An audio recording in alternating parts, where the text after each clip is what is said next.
Well, so, sometimes some people call it orgasm torture, so, maybe not the most positive connotations always. You don't want to do some tantric recording there, Dan?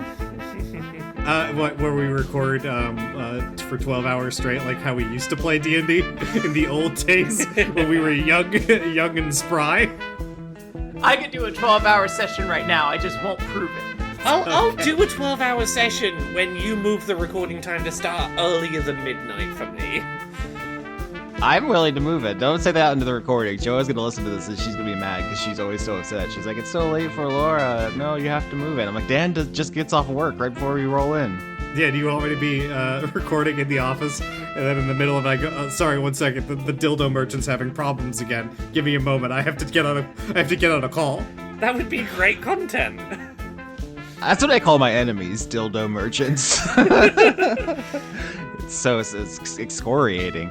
I'm Austin Yorsky, patreon.com/AustinYorsky. I'm the DM. That's all. You know that stuff. The important thing is the new wiki. Go to dicefunk.com. Should redirect there. Also, link in every episode description from now on, unless someone fills the Wikipedia, the wiki with rude pictures of me, in which case I will unlink it because that will hurt my feelings. Besides that, it should be good though.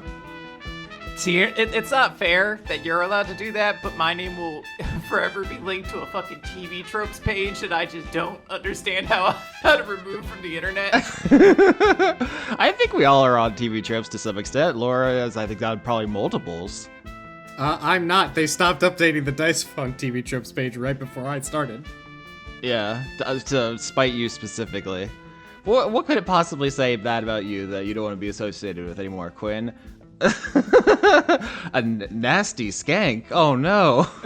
I mean, I'd be fine if that was all that it said, but it's more that I'm just like, can this shit I did 15 years ago no longer be the first thing that comes up on my name search? I need to like win a Nobel Prize or something like that. When I was 12 years old, I made some real dumb YouTube videos. I made sure to scrub those from the internet.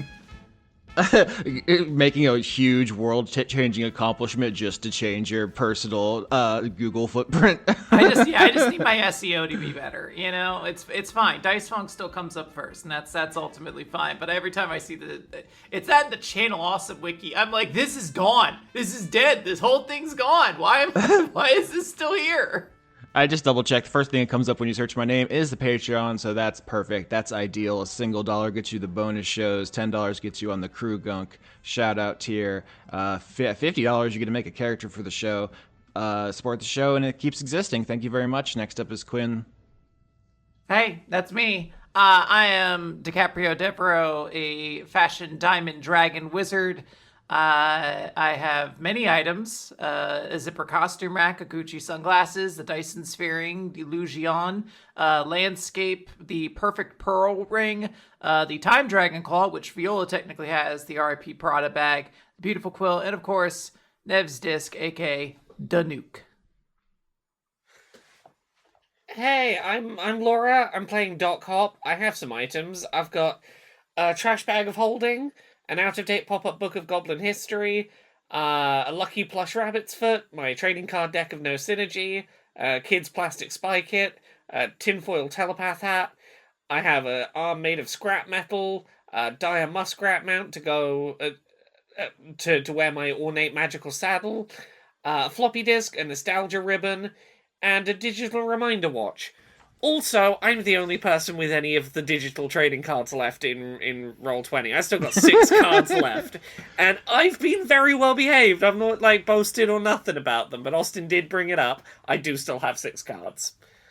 You won that meta game. It'll pay off at some point. Yeah. How's about this, Austin? I'll get rid of one of them every time I draw from the deck of No Synergy, and eventually I'll give up this facade. And then you win the game of Dice Funk that we've been playing for 10 years. Also, you're at Laura K. Buzz everywhere? Yeah, I'm at Laura K. Buzz everywhere. In the whole world. Yeah, go find all that stuff I do. Well, I come up with Season 15 of Dice Funk. I was working on that today. I know what that's going to be. Hey everybody, I'm Dan. I'm playing Rex Maximus. Here are my magical items. I've got a gavel to dispel magic, the key to the city, the Surgeon General's coat, epaulets of the leader, golden gloves of contact mic, a regular ass anvil, and Humdrum's magical ring. And according to IMDb, I'm also the executive producer of The Black Klansman. So there we go. Let's start the episode. How was it like working with Adam Driver? He's just such a joy. He did beat me mercilessly. He kept, putting me in a corner and saying, "Oh, you're a tiny little weak goblin boy," and then he'd whip me just violently. Oh, okay. Yeah, you got the Megalopolis treatment. He was preparing for that role. Yeah. So, but we all had our good fun. He'll one day find all the landmines I've hidden in his house. And we still meet sometimes. We trade parents. I'm currently going on a cruise with his. That really got away from you, huh? Yeah. You're like, yeah, we recorded an erotic audio drama. Adam Driver calls me a little worm and whips me mercilessly. And at the end, you're going on a vacation together. So No, I'm going on a vacation with his parents. It's very different. Okay, last we left the adventure, the dragon siblings went into a raging wildfire on a genie battlefield. A lot of stuff going on. Do you all want to be talking in character about this as we open the scene, or do you all want to get on the same page out of character? Do both. I don't care. I'm not your dad. Yeah, get out of here. Not dad. Not Father's Day is over. I want to say there's going to be a moment of DiCaprio kind of thinking aloud, and she's going to kind of posit openly. What do you think would be the most effective response to deal with Desdemona going forward? Do you think she's going to immediately jump into a full fight, or is she going to bide her time? I ask, I guess, maybe more so to Rex, since you seem to enjoy a lot of fighting and maybe know a bit more of the mindset of somebody who just got defeated in a fisticuffs. I think she's gonna stab you in the back when you least expect it. Well, I mean, that's not too bad at all then. It's not really much of a change from before. I would be more worried about, biding her time so that she can, kill you in a really embarrassing way. She's also probably going to murder your small folk. You assume that she's going to come directly for me, though. Yeah. Oh, I mean, she's going to come for all of us. But the point she's going to make is she's going to kill all of your small folk to establish that you can't even protect your own. Ooh, yeah, yeah. You're good at thinking evilly. Ulysses says, she'll probably come for me first because I'm the strongest, and then she'll use my breath weapon to kill all of you, and then reward me with many magical, powerful weapons that I'll have to turn down because I'm loyal to you all, unless the weapons are really cool and good. So, sorry, in this scenario, are you willingly breath weaponing us? I think you lost the plot in the middle. I mean, her gifts are going to be perfect, Uncle Rex, so, I mean, think about, birthdays coming up. Yeah, but you're already perfect, so surely she would want to be breath weaponed to be as perfect as you, so you should breath weapon her. Oh no, she's gonna add me to her collection. I was afraid of this. Not if you breath weapon her first. Actually, this brings up a good point. Does anyone know how that resurrection thing works? Which chin will she come back with? What a zinger. As the four of you are talking, you are wandering into the edges of a raging brush fire. You went here second, so it is still at the peak of the intensity of the inferno here. On the ground, Genasi are clashing steel against steel in the air. Genies are fighting magic against magic. It is absolute bedlam. What do you do? It's so chaotic you don't know where to go or what to do. 60 feet isn't very far. I was going to suggest Unseen Servant to go have a look at what's going on a bit deeper in, but I could probably just see 60 feet. Yeah, I would say the smoke and ash and so forth is fairly obscuring here, so it's going to be pretty difficult to get a far look ahead. So if you're going to cast Unseen Servant, use it as a little scout perception with advantage to get a little peek. Perception. 12. Slightly above average. I would say the unseen servant comes back and tells you that they found the least dangerous path forward and where to follow. That you won't immediately be attacked by 2 armies, but you are not aware of the next trident that is controlling the weather, so you still need to establish that. Okay. So if I remember right, one of these shadow dragons headed towards this area, right? Yep, when you pulled the first trident, the dragon signaled a retreat, and you saw, I believe, DiCaprio had the perception check to see where they went, and they split up. One went here, and you followed it. Yeah, Rex will turn to them and say, well, I think we have to, for one thing, get a bead on the dragon in the area so we can find out exactly what their side of all of this is. Austin, I'm going to suggest something. You can tell me if this is a bad idea and you want to physically assault me for it. Okay. I want to cast the spell Silent Image to create a 15-foot cube shaped dragon, shadow dragon, in the air, and I want to see who comes to it. Like you mentioned, if we go into full dragon, people will descend upon us and like immediately eviscerate us. This is very clearly going to be a fake dragon because it's not going to be large, like 15 foot's not like the size of a dragon. But I want to see if it does attract anyone's attention. All right, silent image. You create an object or other visible phenomena no larger than 15-foot cube. Physical interaction with the image reveals it to be an illusion because things can pass through it. A creature can use its action to examine the image, determine the illusion that it is an illusion with a successful intelligence investigation check against your spell save DC. What is your spell save DC? Right now it is currently 13.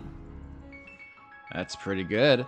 All right, investigation checks. Let's see. I have to think of all the different people who would see this image. So what does it look like? You just try to make the silhouette of a shadow dragon and see who responds? Yeah, I think so. Because she did see which dragon, like the dragon that went into this area. I don't know if like shadow dragons have distinct features that like I'm trying to recreate. But just like, yeah, this is clearly supposed to be a shadow dragon.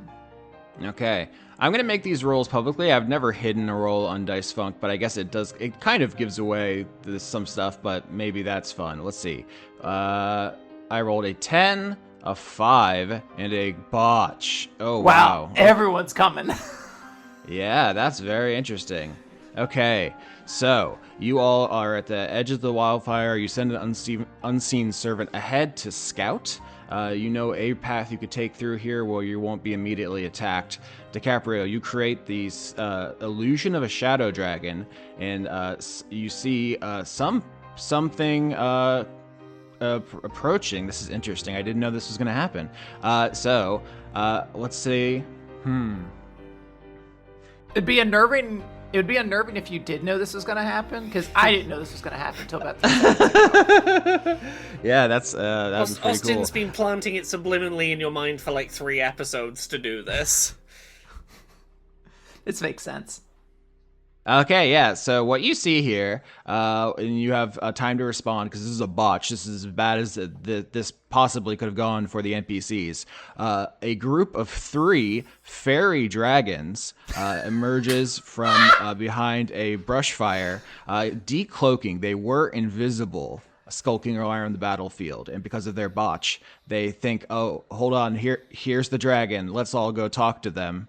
And you see them decloak in front of you.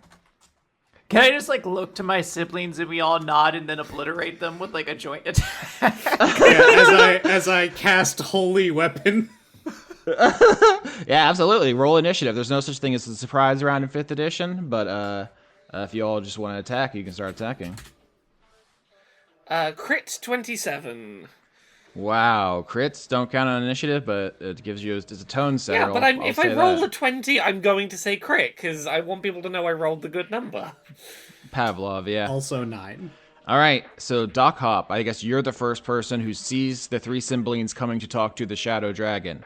You can act first. Oh, this is my first opportunity to try the new arm. I gotta try this out for size. Let's try new big arm. That's 20 to hit. Holy Lord, yeah, you hit. To recall, you are max strength, and max intelligence. You are a genius, burly smasher. You're just a kind You're of Professor a slow... Hulk. I am a bit Professor Hulk.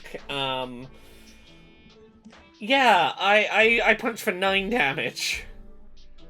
You slam your metal arm into this fairy dragon. It slams into the ground. It is not immediately dead, but it is clearly on death's door. You completely smash it into the ground.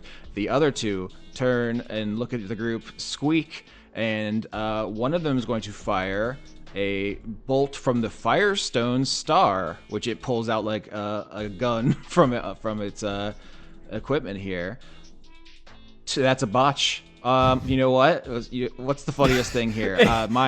It was pointed the wrong way and it just shoots itself in the head. That's really funny. I was gonna say that Hop, you could use your metal arm to pick the down Cymbeline up and it gets blasted through the back and killed. But if you, that's also good. Either works. Okay. I like the idea of this Fade Trickster being like, taste of your own medicine! And then its head's just gone and there's smoke coming from its neck. Just turns to a pile of ash like a Looney Tunes character. If it is gonna destroy itself, Hoppy's gonna take like a half-second beat and then like point her hand to be like, yeah, I did that. So that's the second Cymbeline, because these are Cymbalines, turns, sees its comrade blow itself up, and goes into its own inventory and pulls out a Firestone Star and tries to shoot Doc Hop with it. 10. That will hit my AC now. Oh, wow. Yeah, I got that bad AC. Because of my stupid lack of dexterity. Oh, only a single damage. Cymbaline's getting blown the fuck out.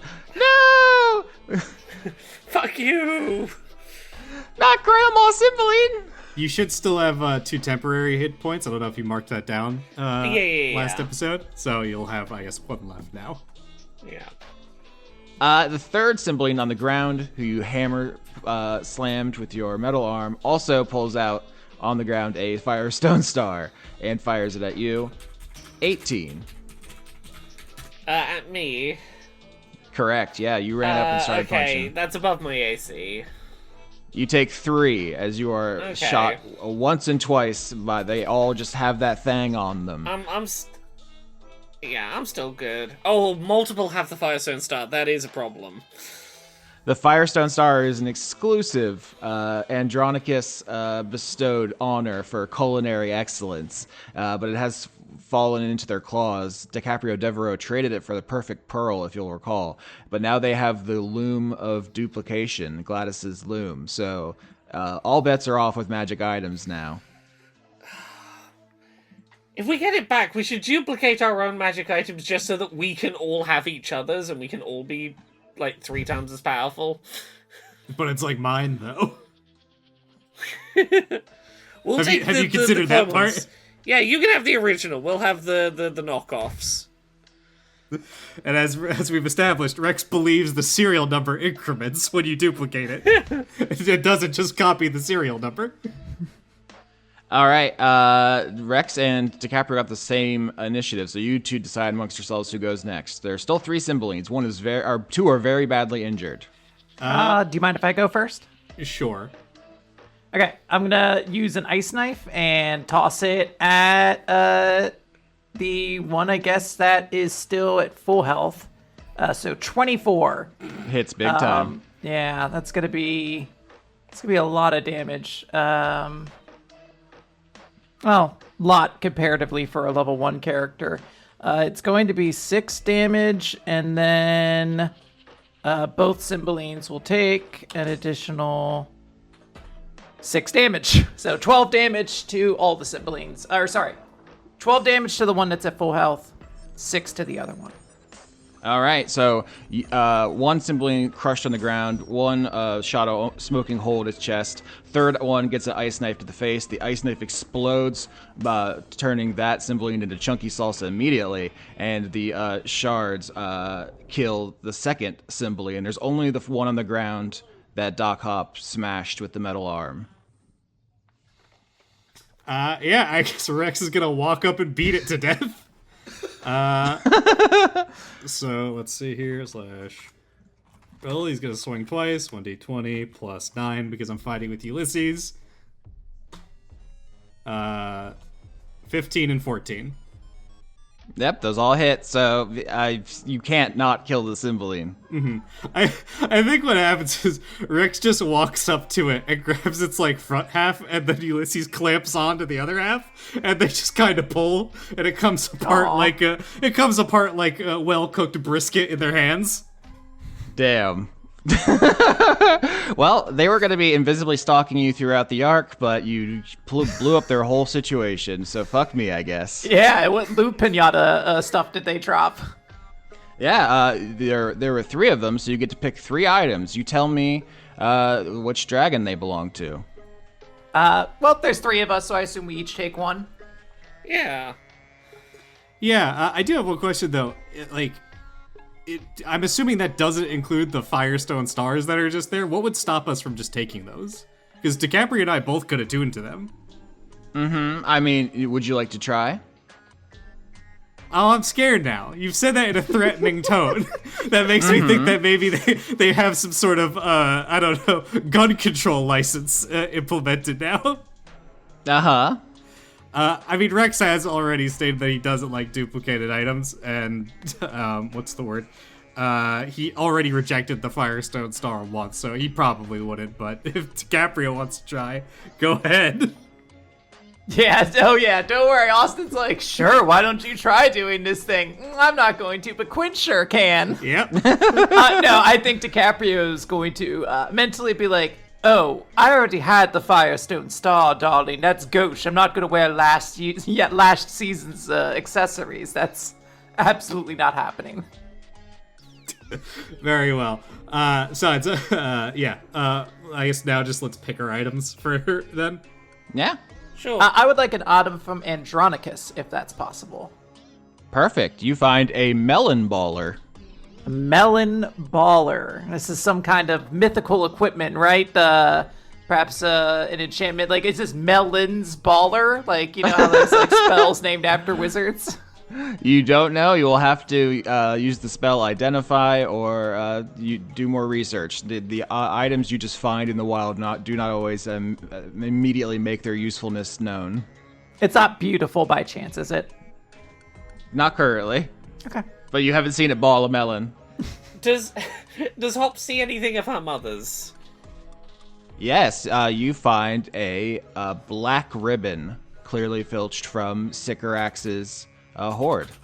Okay, and does that immediately seem like a thing I could attune to? No. But when you pick it up, you feel a very strange emotion wash over you. Can you roll insight on yourself to know what the emotion is? Because some are obvious, you know, like sadness and anger. Some are like only Germans have the word for it. Okay, 18. Yeah, 18 is great. You feel a strong sense of attachment to this. Oh. This is a specific not wanting to give it up feeling. Like it is part of you, an extension of you. You feel personally very possessive of this ribbon right now. Like a coin, you might say, bouncing around in your eye.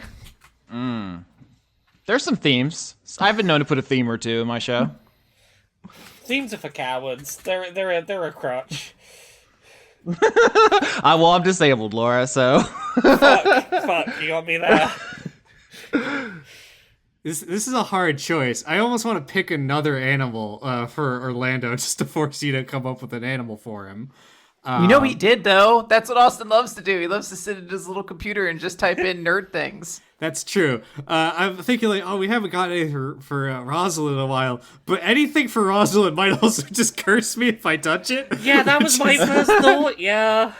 You're immune to curses. Go for it, dude. I'm definitely not immune to curses. You know what? Fuck it. Let's roll with it. Let's get something for Mom. All right, yeah, you look through the third Cymbeline's inventory and you find an eerie doll. Looks like a elvish cheerleader. Oh, okay. I remember this character. Uh-huh. It's Dan, pick it up. It's unsettling. Pick it up. Start playing with it. Yeah, Rex is gonna pick it up. I guess he grew up with, he grew up in his mom's hoard. He's gonna say something like, "Oh, I remember this doll. I fucking hate it." He just throws it into his pack. All right. You know how many cursed dolls my mom has? Yeah, I bet that's a whole wing of the volcano. Out of curiosity, would you say that doll was a bit of a dingle hopper? It's quite possible. Yeah, you know what? I think it does just have throwing quite it a out history there. to it. Yeah. Ooh. Much to think about. In and out of character, the wildfire is still raging around you, but you have led an enemy into a deadly ambush. So. Yeah, DiCaprio's just gonna smile over the course of the assembly and just be like, "Well, that worked out pretty well." Ulysses is like, yeah, they were going to stalk us and wait until we were being attacked and then steal from us and run away. They're going to be bad. Yeah, they're dead now. I love punching. I'm even better at punching. Should I get rid of the other arm and get another metal arm so I can punch even more? Cyborg it. It depends. How do you feel about magnets? I think Ulysses can help you out with that if you're looking for it. Cyborg doctor.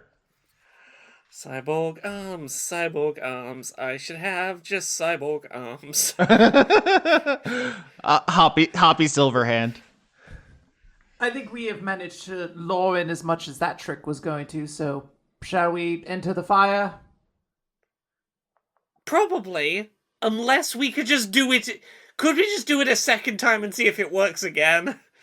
Sadly, I would need a little bit of a rest. In this form, there's not much magic to go around, so I'm a bit tapped at the moment. Okay, we'll go in.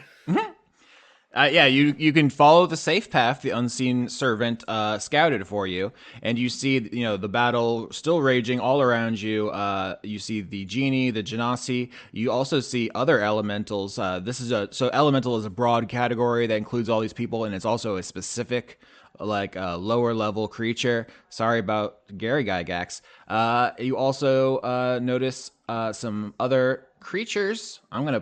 I'll describe them to you. They are smallish, like half the size of a humanoid. They have wings and elongated fingers and claws. God damn it, Dan. I wasn't even done with the first sentence, motherfucker. Yeah. Dan is correct. Yeah, I'll fuck it. They're mephits. He knows they're mephits. Everyone knows they're mephits. They're. I can't. I'm sorry. I can't help it. It's in my nature. I'm a scorpion on the frog.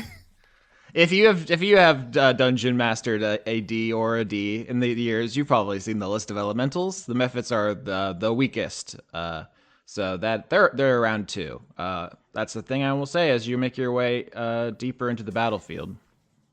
Yeah, I guess a question, because I know Quinn and I were discussing last week after the episode, trying to get a better handle on the situation. The Bolingbrock had portrayed that the small folk interests were against Gertrude. Is that correct?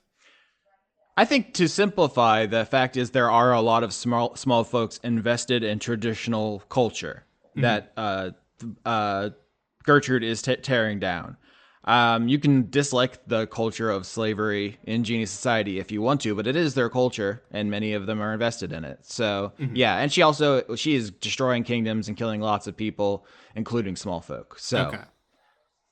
All right. It's unfortunately more nuanced than just good guy, bad guy. It's fine. We'll just introduce them to the idea of ethical slavery. If someone wants to opt into being your slave, you have a proper conversation around boundaries and. Funny you say that. I've been thinking about Gertrude's character. I'm glad.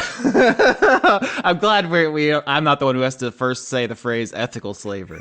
Yeah, I just needed clarification on exactly how this was going about. Look, she's been saying master quite a lot.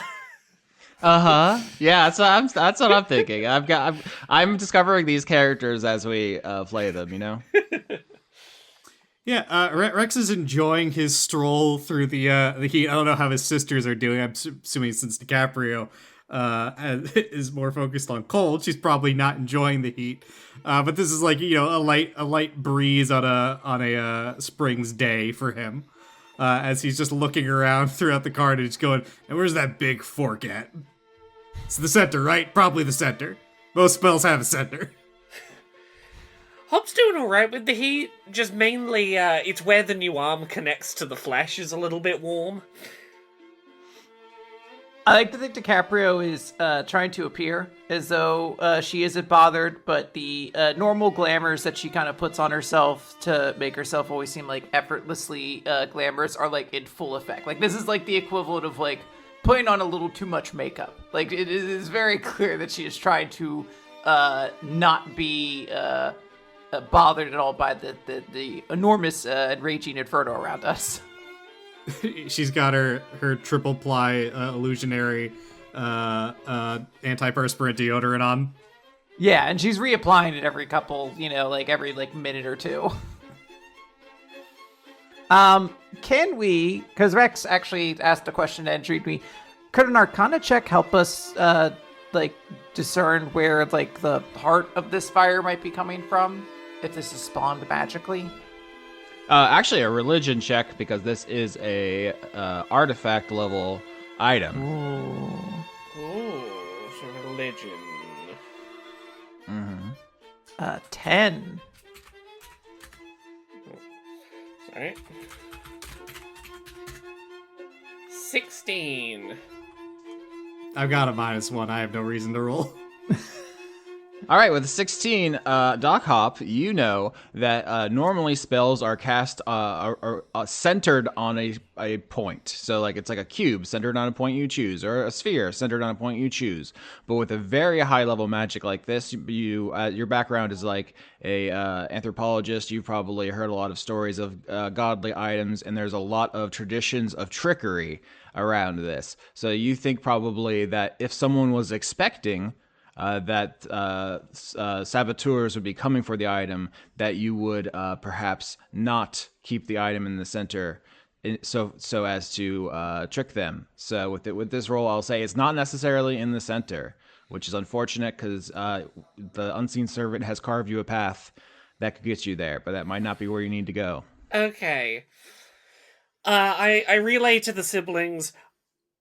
I can't say for certain, but I think we might not want to just go straight for the Eye of the Storm on this one. We might want to... deciding not where we need not to go doesn't really help us find out where to go, but we might want to, stick at the periphery and do an explore, maybe. I forget, do either of you have locate object? Certainly not at level 1. Damn. I don't think I have it at level 20 either, but I know I don't have it at level 1. Quinn, I'm guessing you don't have it either? No, it's not a level 1 spell. Damn. I think it's level 2. Okay. I was going to then ask, hey, if these are all duplicated items, does locate object work on it? Because they're all kind of the same thing. But that's obviously a no-go. Then Rex would assume, well, if it's not going to be at the center, my guess is it'll be at a periphery somewhere. Maybe with I don't know, an honor guard of whoever dropped it down here. So I guess look for a group of, I don't know, probably Genasi or whatever that don't seem to be engaging, and you're probably gonna find it around there. We shall dishonor them, Uncle Rex. No, we'll kill them. Very different. Sometimes the same. Can we dishonor them afterward? I think that's called desecration of a corpse, but sure. Yes, my favorite. Yeah, I mean, once they're dead, you can do whatever. Have at it. Oh, yes. Writing that down in the big lessons we taught Ulysses journal. I love parenthood. I think DiCaprio is going to look, she's like, why? Who cares what happens after you're dead? You're gone at that point. Afterlife is gone. Who cares? There are no limits. You're right. I don't know, there are some things I hope not to see our child involved in with a corpse. Does anybody want to roll anything? The best... The best idea I have is asking Ulysses to fly up and see if he can't give us any kind of, like, vantage point or, like, see anything. Because none of us have any way to get aerial, do we? Not at level 1. But I guess it's just full of smoke up there, so I guess it doesn't really help anything. Could I throw my unseen servant up in the air? Can I, physically give them a boost? Can I upsy daisy my unseen servant? Putting my unseen servant in air jail. Yeah. I think we discussed this. Ulysses says, DiCaprio, you want me to go to the aerial battlefield with all the genies? What have I done to you? No, Do you hate me? Could I unseen servant with mage hand, and the mage hand lifts up the servant? Oh my god. Leave this unseen servant alone and roll something, you freaks. Fine. I would guess stealth or survival to either sneak or track to find where instead the thing is. Yeah, survival. Cool. Rubbing the unseen servant on every locked door. Yeah. 16. God, I don't even think I want to roll. I think I'm just gonna... Come on, roll a crit. Roll a crit. No. The group fails and we have a botch, which Oh. is fun. Yeah, so the party has the safe passage to the center, but decides that it's a trap and starts working their way out to a different perimeter to try to find where there are guards conspicuously guarding something. And with a 1, Rex, how do you draw unwanted attention here with your botch? I mean, I think the simplest answer is that, this is like an ash storm of confusion, and he just runs face first into someone as they're coming from an opposite direction. Yeah, that makes sense to me. It's a fire mephit, a small bat-winged elemental creature that you thought was just fire you could walk through, and it says, "Hey guy, what's the big idea?" and summons over several other mephits. You see a magma mephit and an ash mephit. This is just a little platoon of guys. Roll initiative. They're going to try to beat you up because you just walked into the middle of their fight. Okie dokie. Oh. 4. I got another 1. 15.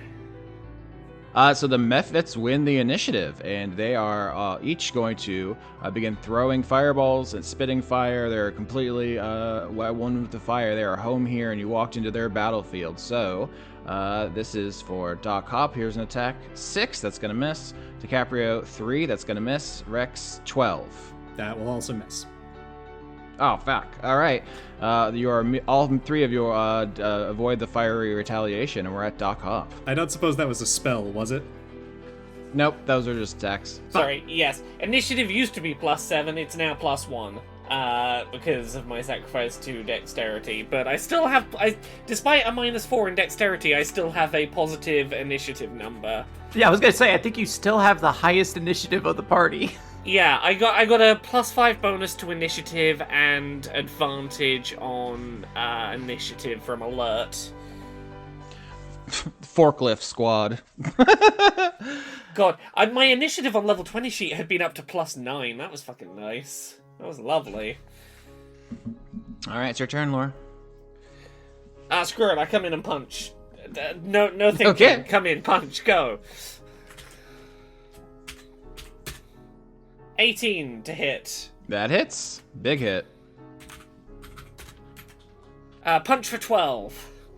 Wow, an incredible punch. Much like with the Cymbeline, you punch this one so hard it crumples onto the ground, not quite dead, but very nearly so. About as close as you could be to being killed with a single punch. Hey, things, stop living through my punches. I'm trying to show off my new arm. Do one Yeah. embarrassment damage to yourself or something. You were like 1.1 punch lady. Not quite one punch lady. DiCaprio. Yeah, I guess I'll try to kill that one that's still alive, just so we don't get attacked by it next turn. So I needed to make a Constitution saving throw as I cast Frostbite at it. 19. All right. Oh, that was it. Sorry, I tried. That was no bonus there. Raw. raw shit. All right. I will bonus action holy weapon, walk up to the one on the ground, and just try to punch it in the head. Okay. I'm sensing a pattern here. Plus 9. Wait, make sure that modifier's right. 15. That hits. Okay. So 3 fire aspected mephits, like winged batmen, come out of the fire and begin heaving fireballs at the 3 of you.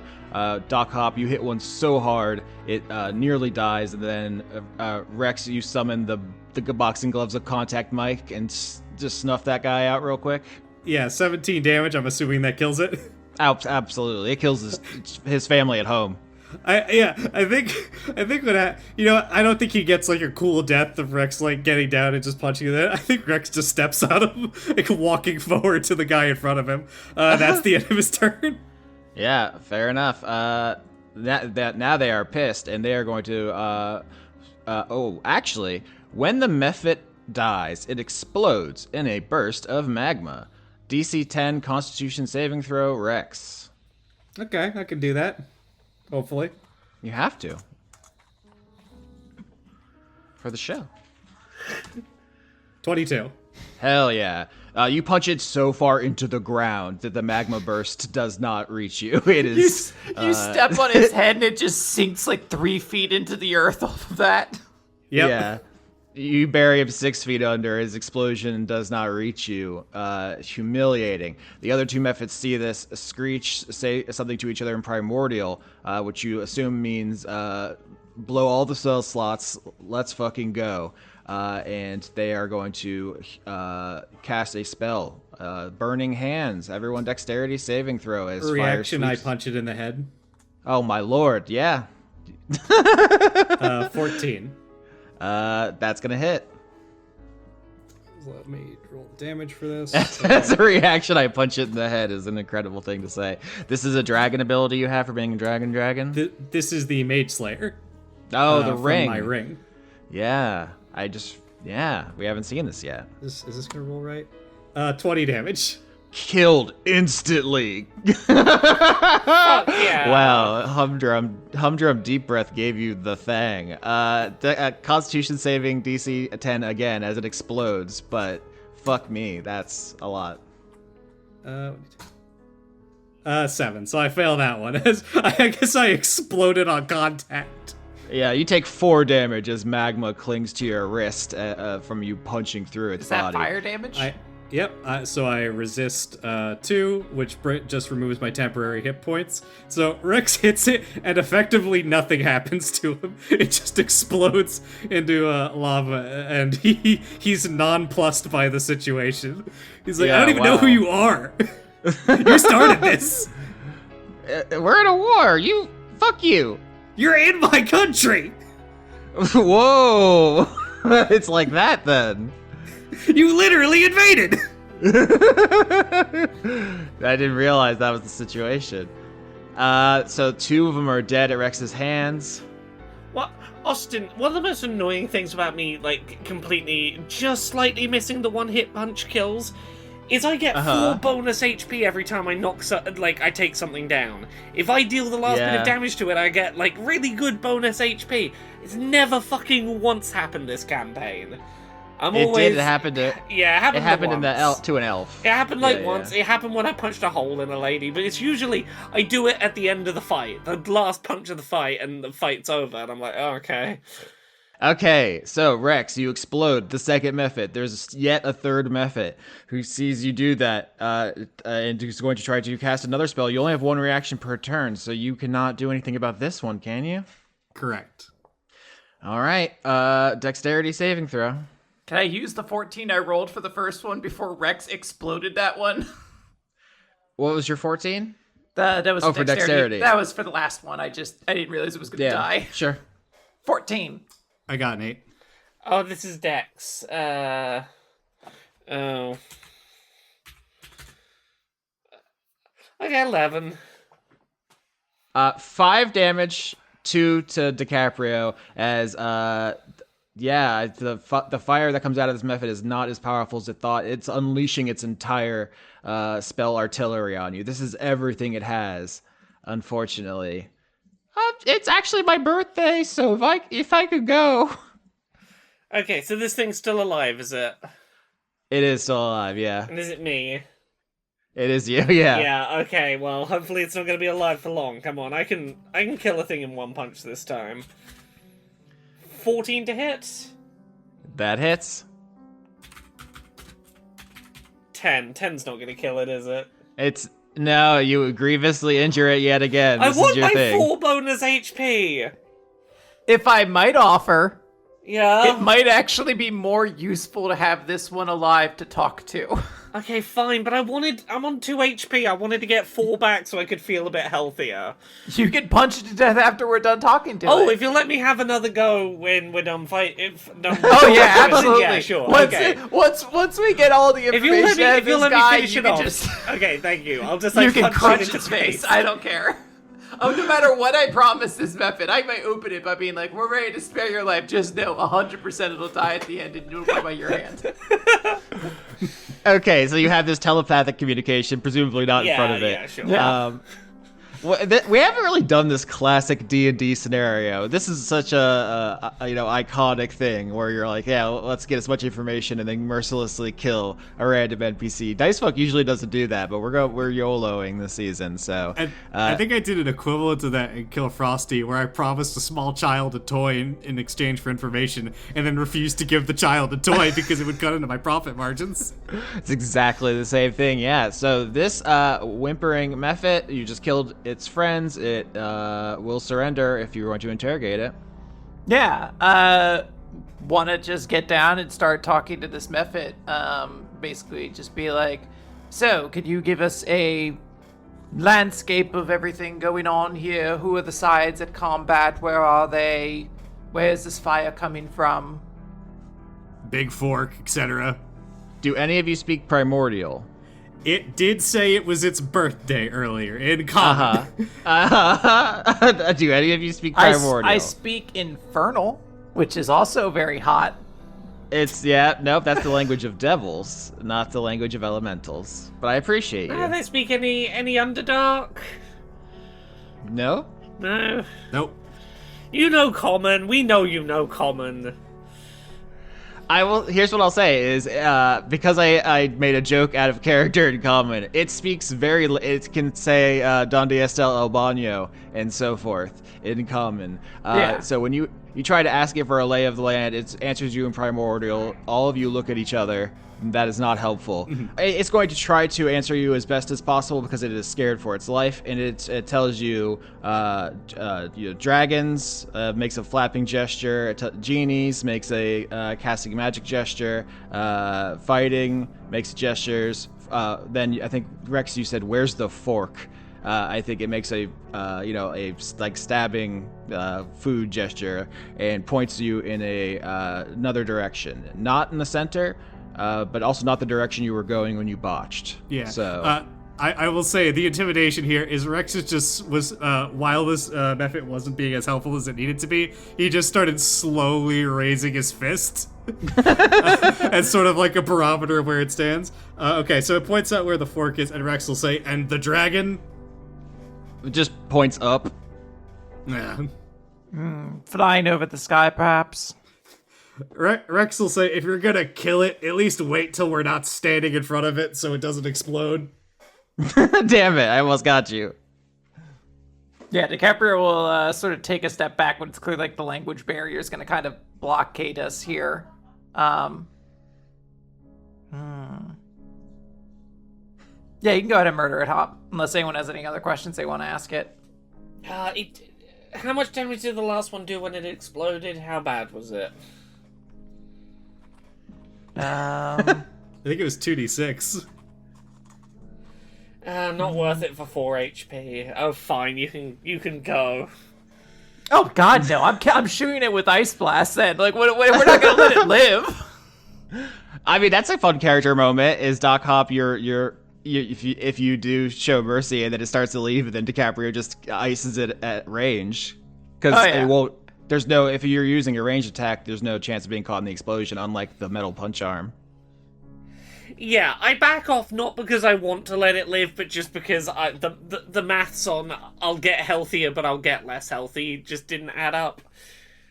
Then yeah, DiCaprio will respond by like it feels like it's about to get away. It's like, good, I've been saved, and then like DiCaprio is just gonna cast frostbite, and it's just gonna freeze over and like fall to the ground and shatter into pieces. Could the universe give me credit for that one? I'd really appreciate credit for that one. Ulysses says, I have a good influence. Everyone is killing now.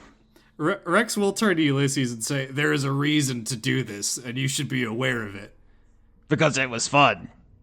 No. They have come to our territory and started a war, and then attacked us. There is being understanding, and then there is letting too many slights past. Okay, to clarify, when we went to Desdemona's territory, and then we attacked her, so she was right to try to kill us. Oh, yeah, and then she died in response. Cool. Great. We're all on the same page. High five. You need to be aware of the consequences of your action, and if you are to be a strong king, such as myself, you need to know how you appear on the grand stage. For example, if, I don't know, a genie comes to your land, directly insults you, and starts a war, perhaps they shouldn't live long afterwards. Don't listen to Rex, dear sweet Ulysses. It is okay to kill if there is a good reason for it. In this situation, we don't want anyone else knowing we're here than is necessary. But I know we're here. Are you gonna kill me too? You're part of our team, so of course we wouldn't. He narrows his eyes at you. Are we not part of the same team, Ulysses? Maybe. Come on now, you haven't gotten too big for a little uppies, haven't you? I think he 100% has. Are there turkey twisters involved? As a trio, we could probably do an uppies. Come on, all work together. Actually, I got 20 strength. I could probably do uppies. I do have double carrying capacity, so I guess Rex could pick him up. Yeah. Three crushed mephit corpses around you. The three human-sized people tried to lift a young adult dragon. Quite a tableau. I've got 20 in strength. I can do it. Uh-huh. Yeah, I mean, 20 in strength means you are the strongest you personally can be. It doesn't mean you are, I think I can hold a toddler dragon. This is what the equivalent of like an 8-year-old. I could lift an 8-year-old. Since Hop is hurt, do we want to take our one available rest for hit dice? Yeah. Yeah, something I've been saying this season is, there's 10,000 moving parts with all the items. The choice you made early on was not to take the medical device, which prevented all kinds of externalities I was planning. So, that. All sorts of ways you were going to fuck us up. Yeah, that's what externalities means. Yeah. Ways I'm going to fuck you up. You're going to be like, the downside. They've got healing. I'll just dial up all the damage a bit. Ooh. Something like that, yeah. Downside is you do have limited healing resources, but yeah, just a fun trade-off to keep in mind. I am not going to be recovering any health from this. I don't need any, but I will use Arcane Recovery to give myself a spell slot back. Ooh. All right. How does you all resting in the middle of a ongoing battlefield look? My assumption is you can find probably some kind of a tent or something to chill, but is there anything else you want to say or do? Yeah, I think DiCaprio is like casting frostbite straight into the air to create like a kind of umbrelling mist of like ice to kind of cool us down. Except for Rex, who I assume just loves this heat. He's in like a Speedo. He's in his beach arc at this point, basically. Yeah, he's I once saw a beach out. I can't even say outfit for men that I think it was basically just like a cup for the balls, and that was it. Like there was nothing even going around to the back. That's the outfit Gertrude's gonna put Doc Hop in when they get into an ethical slavery situation. There's just this tiny crotch cup. While they're resting, Rex will say, I'm not joking about Gertrude. She's making a move here that I think on the world stage we can't just let slide. What, the move to go maybe not slavery? To come onto our land and start a gigantic fight, and then directly insult the three offspring of the head dragon. That's not a good look. She did not insult the 3 offspring of the head dragon. She insulted you two because you'd been insulting me for quite a long time prior to that. There were dynamics. And she's hot.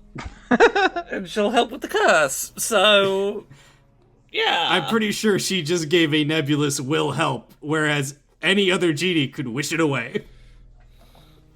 Yeah, but she could also help, and she's hot.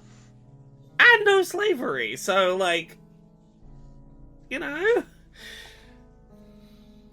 It is not our job to police genies. It is our job to defend the Cookie Mountains. Yeah, and if either of these sides would be fine, I like this one.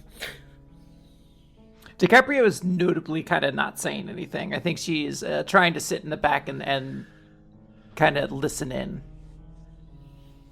Unless directly confronted. Yeah, I think Rex kind of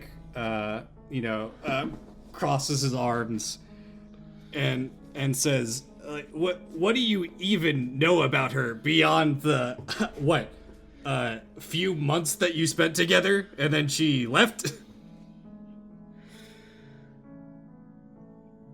How much do you know about the other person in this war? Not my problem. You had one conversation. We're involved in this whether we like it or not. I have a bit of a preference for one side over the other. Yeah, and I have the opposite because of, as I said, she came to our lands. She has made this our problem. To be fair, she was brought to our lands in slavery. Did Gertrude leave the Cookie Mountains to go on her crusade? Yeah. Yeah, that's Rex's point here. She was brought here, left to fight her crusade, and then chased it back. Again, not our problem. Our problem is stop this going on. I don't see why we can't help her, and that be what stops this going on. Because if you let someone come to your lands and bully you into assisting them, there's going to come a point where maybe they think that land should be theirs. Oh no, someone came to a bit of the land we weren't using and has made no Doesn't claims, matter. Has made It no is claims ours. of trying to... At what point has she claimed that she's trying to take this to be hers? Irrelevant. You cannot let an act like this stand. Who do you think's more likely to try and claim this land as theirs? The side trying to fight slavery, or the side that's like, hey, we should be able to take stuff that's not ours and make it be ours forcefully? Okay, so I think our focus right now should be finding the Shadow Dragon because we do not know what any dragon's involvement in this is. Agreed.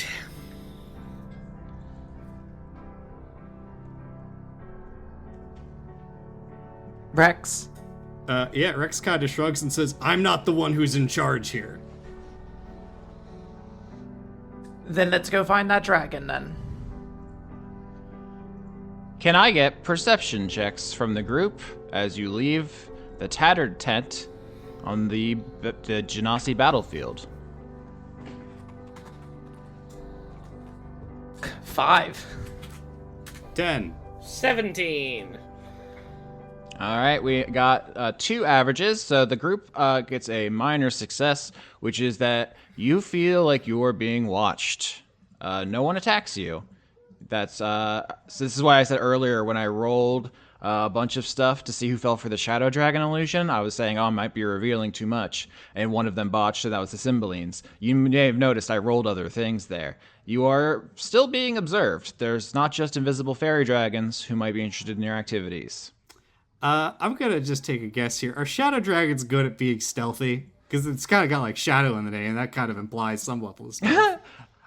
So here's a thing. Last episode, DiCaprio burned her once an arc RIP Prada bag to pull out a scroll on shadow dragons, I believe. Is that correct?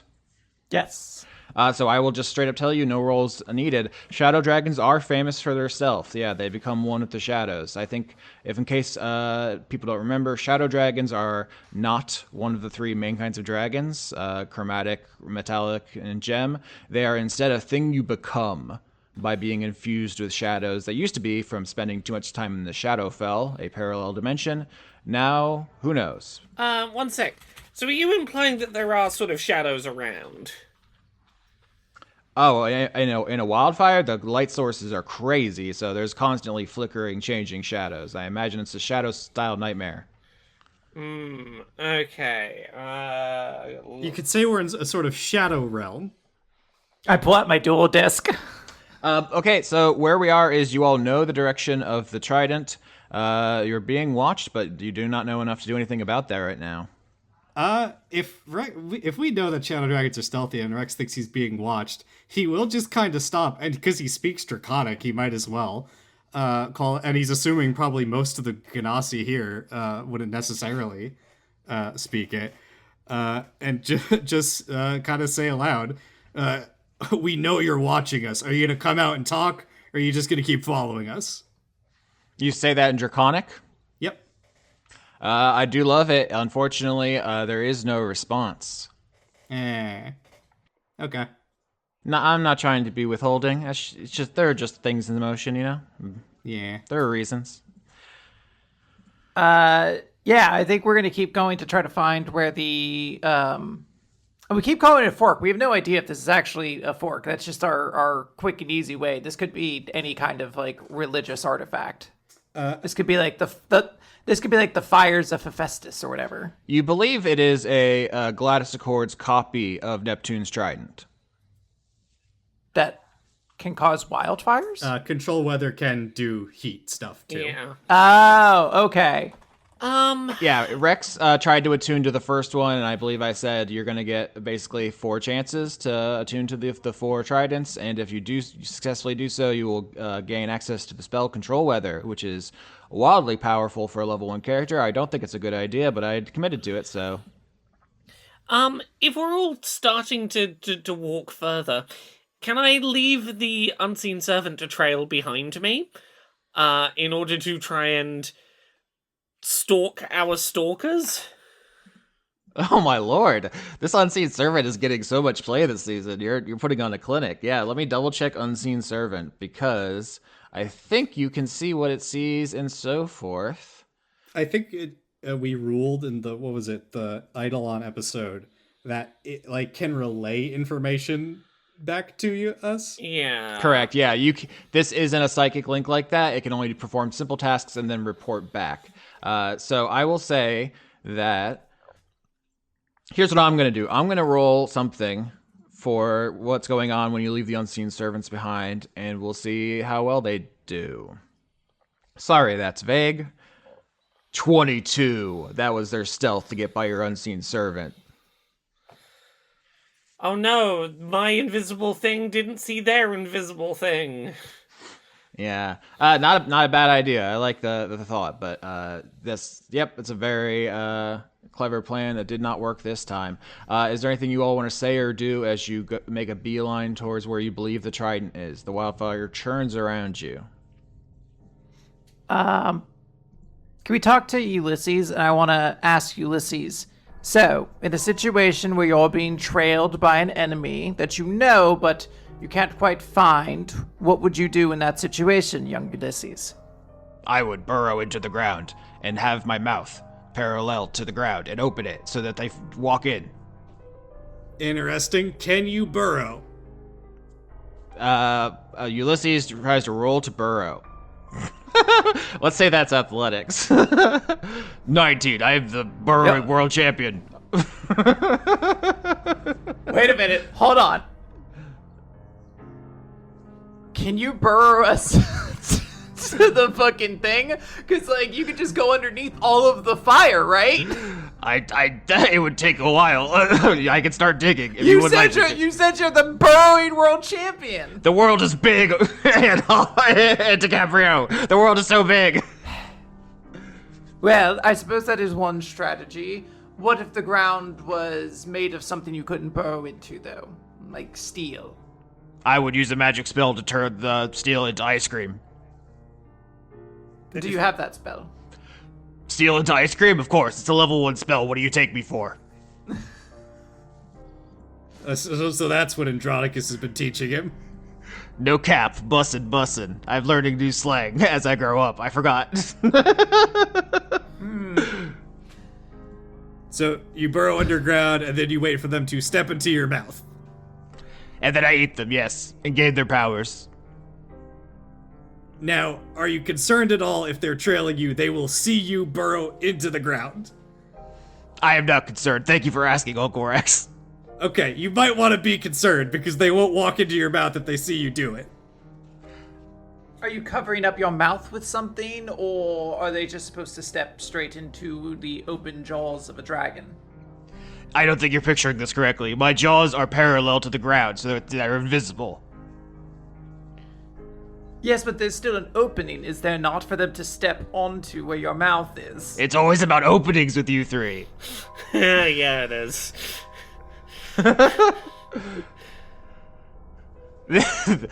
You get this from your dad.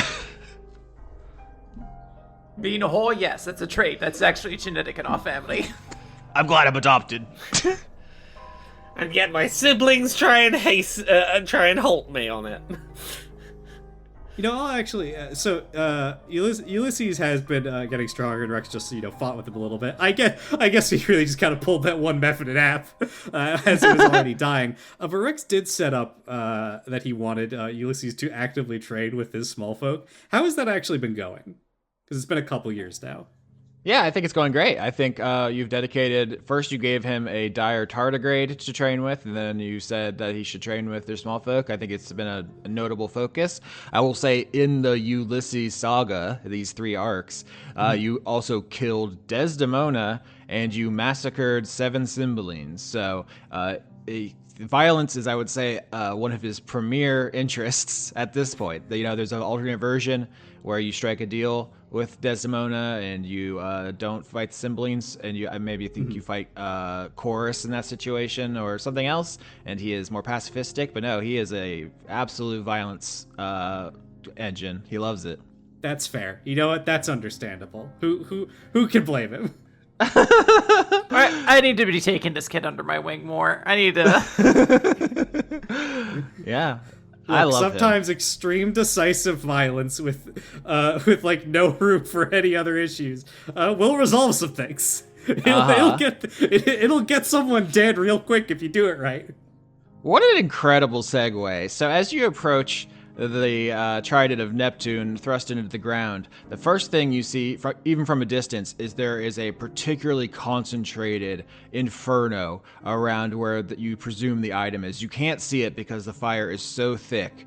Fire obviously needs fuel to burn, like the foliage alongside the mountain, trees and bushes and so forth. The fire that burns here is unnatural in that it does not appear to have any fuel. It is just burning in midair in a huge radius. The second thing you notice, which is why I say it's a great segue from talking about Ulysses' penchant for violence, is there are dozens of corpses on the ground all around this flaming situation here. So that's the 2 things. One, you think the trident is inside this fire. You can't actually see it. That's how much burning is going on. But it's also just dozens of genasi and mephits. And elementals, I think, just turn back into elements when they die. So there wouldn't be any corpses there. But how did... can I try to identify how they died? Like, is this like dragon wounds? Medicine checks, please. 17. You have the doctor's coat, so no one else rolled. That's a big success. Rex will kneel down, kind of start prodding through these corpses and see what he can find.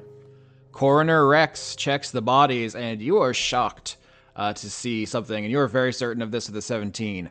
All of these people were killed by single blade strikes. There are one fluid cut through the bodies, through the necks. All these people, like, so you've seen a number of, wounds from fighting. People get stabbed and shot and burned and frozen. But whatever, these people were like one-shotted each. Mm-hmm. There's no like hesitation or like getting your blade stuck in a bone. Are all the strikes from like the back, or are they all over the place? I would say Rex thinks that these people were fighting and were struck down in fights. So they're not in the back. Okay. No. I guess what Rex will try to identify here, and I don't even know if you'd be able to. Does this seem like a singular, person massacred all of these beings, or this was like an elite hit squad? With the 17, you'll say that the strikes all seem very similar, leading you to believe that either it was one person who killed all of them or a group of people with similar abilities. So they would have to be their method of fighting would have had to have been damn near identical for all the wounds to be identical, but it's still possible. And if we fight here, we have to stay in level 1 form to fight.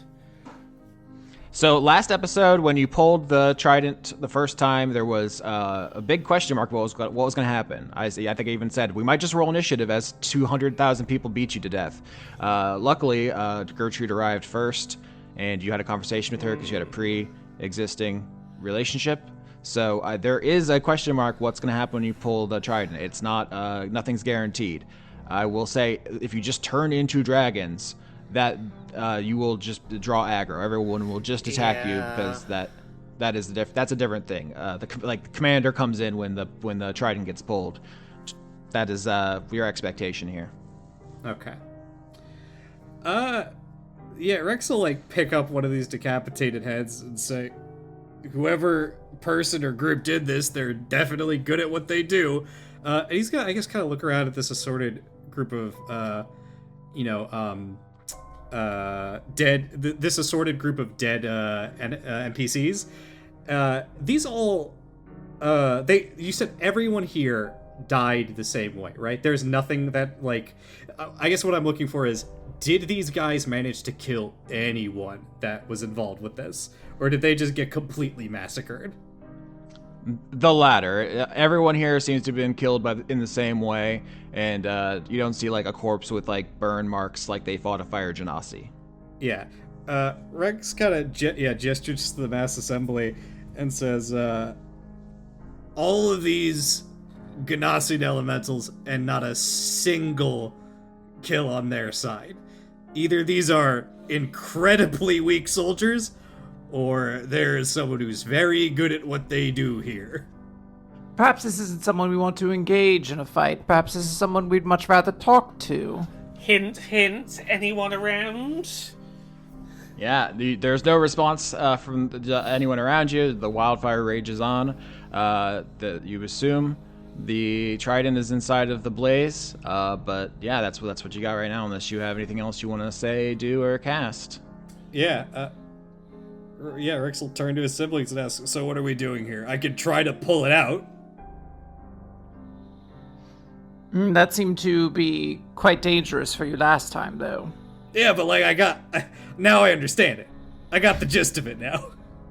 Really, Rex, what is the gist of it? Hold on harder.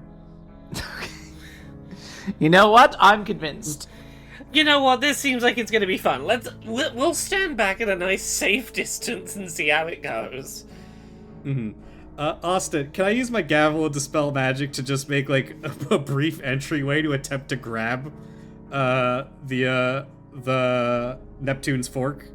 Oh, wow. Yeah, that's interesting. So it is godly magic, so you can't just turn it off permanently, but I think basically what you would be doing is you turn it off and it would, like an engine, stall, and then restart. And in that moment, you could run in and grab it. So yeah, I think that works exactly how you want. All right, that's what I'm gonna try to do. All right, you take out the gavel. Paint me this picture. What you're going to do is a Constitution saving throw to hold on to this trident as its magic runs through you, like you're grabbing a power line. Yeah, I think Rex takes out his gavel, and he rears his arm back and kind of swings it, and it connects with the air, like as if there is something there, just the weave of the magic itself. And it kind of like buckles a bit, making a brief like break in this inferno as the magic is trying to reassert itself. And he grabs the trident out of the ground and kind of holds it aloft as he's attempting to capture. He grabs the trident and holds it aloft in the air like He-Man as he tries to channel this power into himself. Perfect. Hit me with that Constitution saving throw. Ugh, 8. Nope. 2 out of 4 chances down. You're going to take 2 damage. Wow. Lucky roll. As you I would like to do something, Austin, then. Yeah, you see your brother heft the trident over his head and then burst into flames, like the cover of Wish You Were Here, in front of you, DiCaprio.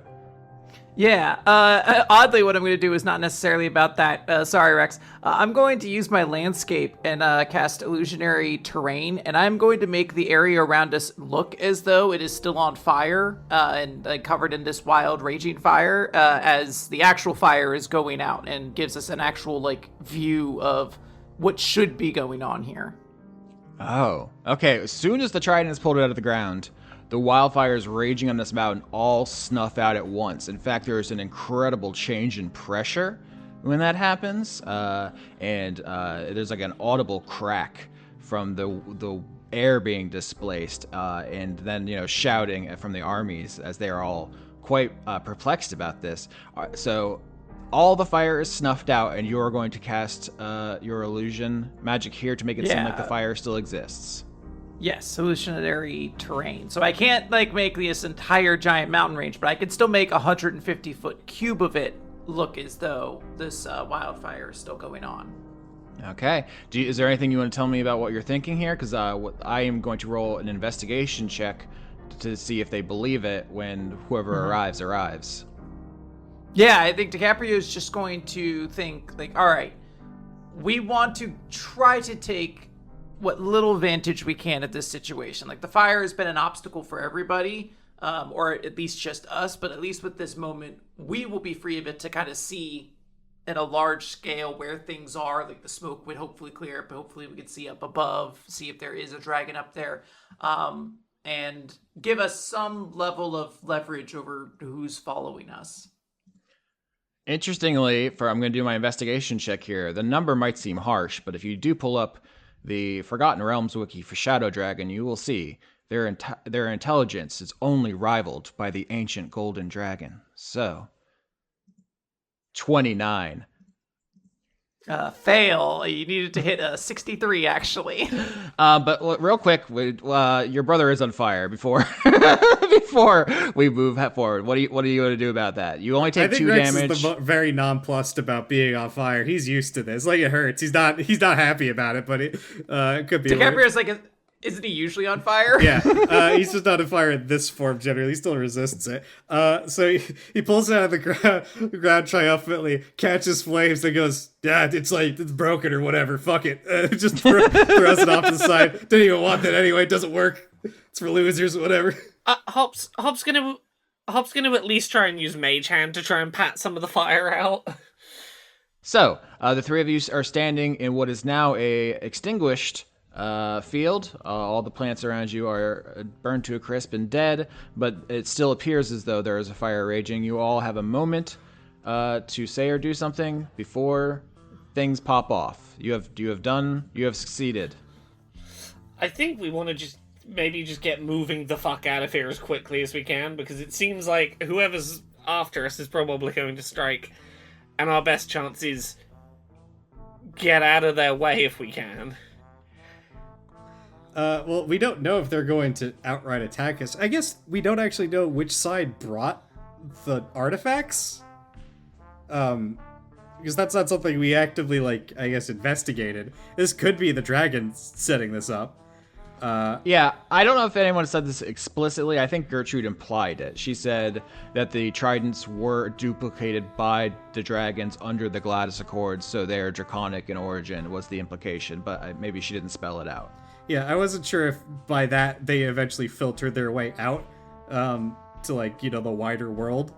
But if it'll bring a dragon over, yeah, Rex's vote is we have to talk to them and find out what's happening here. That sounds like DiCaprio's the tying vote there. Doc Hop wants to cheese it. Rex wants to stay. Where would we go, is my thought.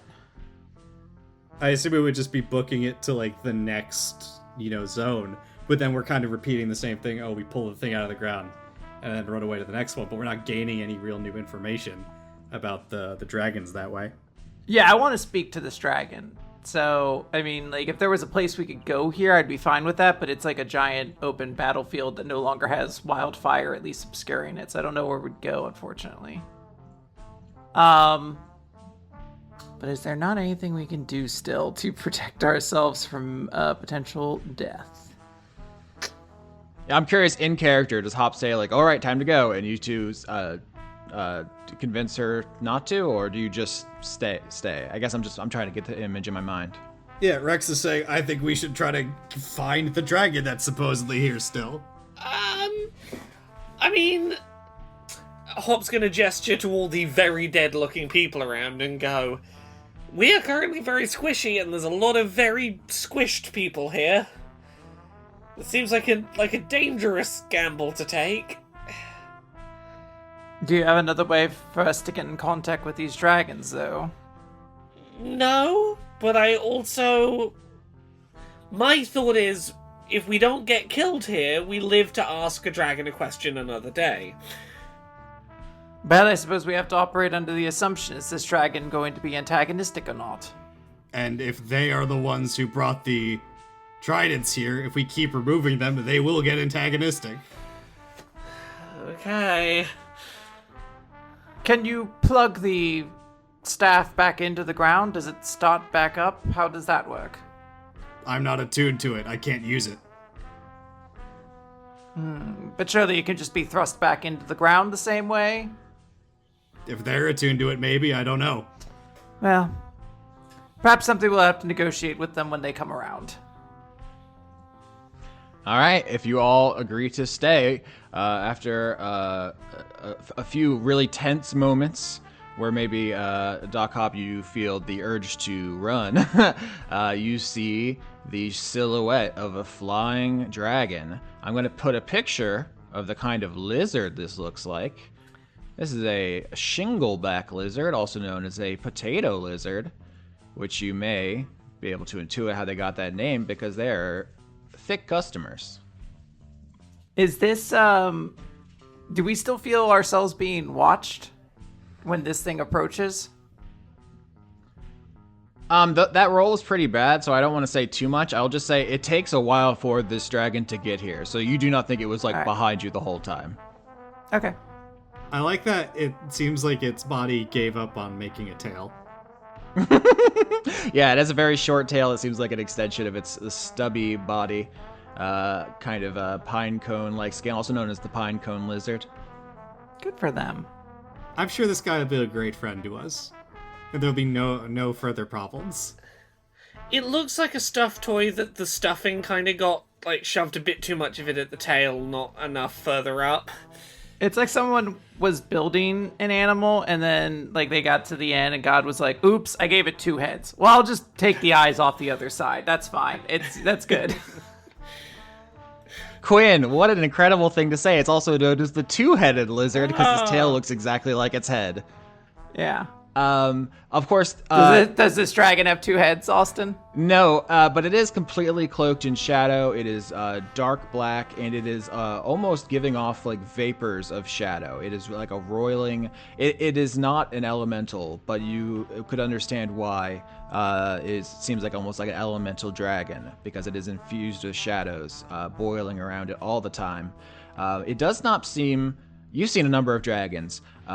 This one doesn't seem like the most physically powerful of all time. I'll just put that out there. Like red dragons, you just look at it and you're like that is not to be fucked with, right? There are some dragons that are physically stronger or not. This seems like a stealth predator. We said earlier in the episode that they're good at stealth. You RIP Protoback shadow dragons. Vis-a-vis its killing abilities as a stealth predator. Does it seem like it has like particularly sharp claws or teeth? I guess what Rex is trying to identify looking at it as, does it seem capable of making a single strike clean swipe through somebody's neck? With your medicine check, I'll just let that ride and say it does have sharp teeth and claws, but no, it does not look like they do not look like precision instruments that did that. The size is also wrong, I think. This dragon's flying above you, cutting through the din of battle. The armies are still out there fighting. They're confused by where the wildfire went, but they don't immediately descend on you. I think because of your landscape gambit, DiCaprio, there's still some confusion about what exactly is going on. So that gives you some space here as the shadow dragon descends and says, "Yeehaw, dickheads! What are y'all up to?" Just innocent small folk things. Not knowing what we're doing. Stumbling about through life, you know how it is. Just 3 small folk and a uranium dragon. Just going out for a stroll at a battlefield, huh? Yep, No, we're representatives from the Cookie Okay, Mountains. fine, yes, we're representatives of the Cookie Mountains. Our cover is blown. The dragon is still above you, kind of circling, like out of melee range, I will say, looking over the 3 of you and Ulysses and says, "Y'all think I don't know who that is?" Oh, have you gotten a turn with him? I heard about nephew. I heard about my nephew. Yeah, Rex will just say, "Look, I think you can imagine why we're here as representatives of the mountains. There is a war that has suddenly broken out on our doorstep, and we are ascertaining the situation to end it as quickly as possible. Obviously, you're a dragon. Can you inform us exactly what your side of it here is?" I don't know what you take me for. I'm not stupid. I know Orlando wouldn't send 3 random small folk. We're not trying to insinuate we're random small folk. We're here to get an assertion on the situation, though. We weren't aware that there were any dragons involved initially. There ain't no dragons involved in the Genie Civil War. I'm just a shadow. But you are a shadow dragon, presuming that at one time you were a dragon before being corrupted, or, sorry, not corrupted, influenced by the Shadowfell in some way? Who's to say? The world is full of mysteries. The shadow dragon comes in for a sliding landing around you, having seen through the illusion of the wildfire with that 29 I rolled earlier. Pretty neat trick, dickheads. Why are you fucking with my trident?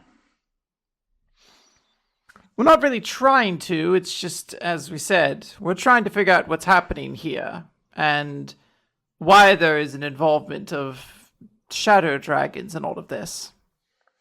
Like I said, I'm not involved. I'm the shadow cast on the wall of the flames of war. What is your name? Oh, you know me. It's Cousin Blimblo.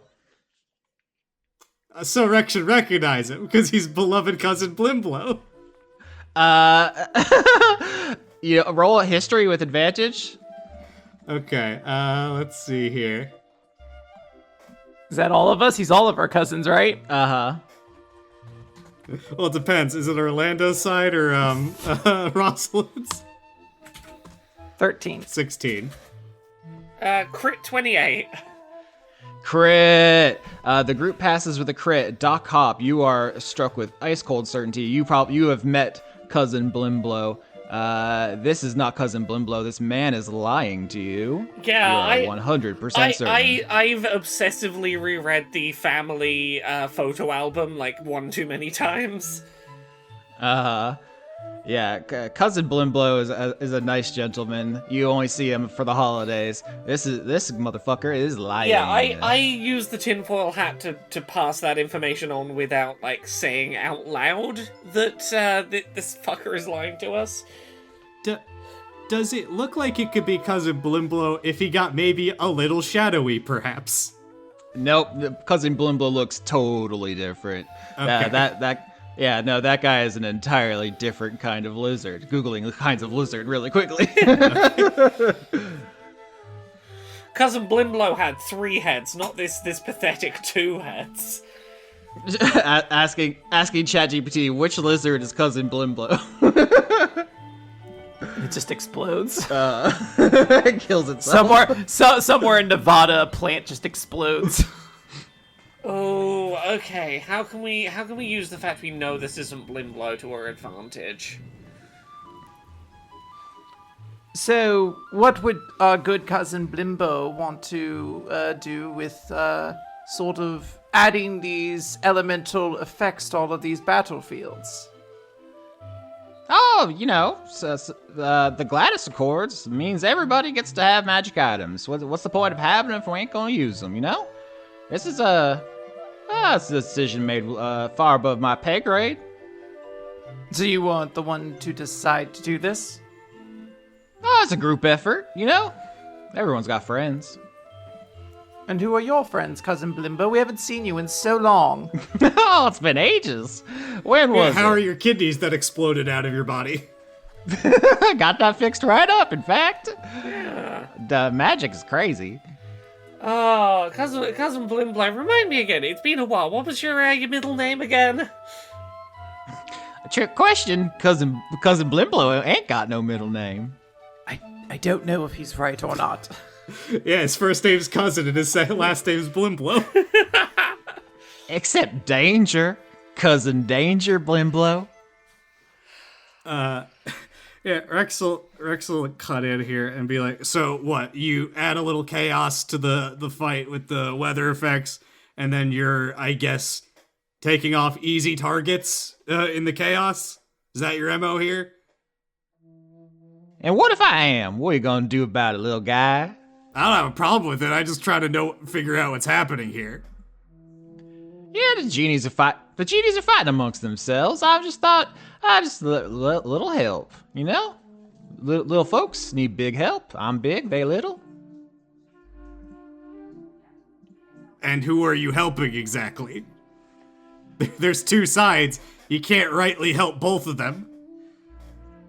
No, I'm trying to, the little folks, they got their traditions and their culture and so forth. It ain't right to try to wipe all that out. I don't personally agree with slavery, but, it's not for me to judge. yeah, Rex will nod to that and goes, it's not our problem to solve their culture. Exactly. So, they were, this Gertrude, the boiler lady, she's killing an awful lot of small folk and destroying their heritage, and I just thought, maybe we do a little helping. So, thankfully, Desdemona made a bunch of, Neptune tridents back in the day. Very thoughtful, letting people control the weather and so forth. This is what the Gladys Accords all about. Austin, can I do some kind of roll, seeing as we've seen through that this isn't Cousin Blimblo, some kind of roll to detect, like, is this even a shadow dragon at all? Or is this someone, like, pretending to be a shadow dragon to get legitimacy as being a dragon in the conflict or something? Yeah, insight is what I would like there. Yeah, insight, okay. Do I get any advantage for knowing it's not Blimblo? Yeah, you know what? Fuck it. It's not gonna help. It's a 4. Does anyone else want to help me on this insight? Sure. 12, 15, and 4 with an average. I will say, your insight on this guy is he is lying about his identity, first of all, which leads you to believe he is lying about a lot of stuff. I would say that do not take anything about him at face value. He is engaged in multiple levels of trickery right now with only a 12 and a 15. I can't tell you what any of that is yet, but Laura, if you're thinking, oh, there's something else going on here, you're correct. I was just gonna say to Blimblo, so is there anything like we can answer for you that would help you with what you're up to? Is there anything like you need to know from us? Need to know from you? I mean, not really. If you want to help me, Cousin Blimblo would love that. A little family outing. Oh yeah, is cousin Jehoshaphat here? Because we did see 2 dragons. Oh, I thought Cousin Jehoshaphat died in the Dragon War. Well, that's what I'm asking. I couldn't get a good read on who was here. I only saw, a dragon in the distance.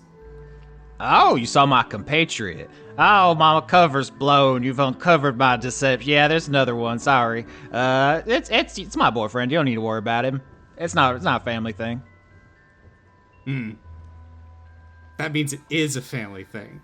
And it's not his boyfriend, because he's a liar.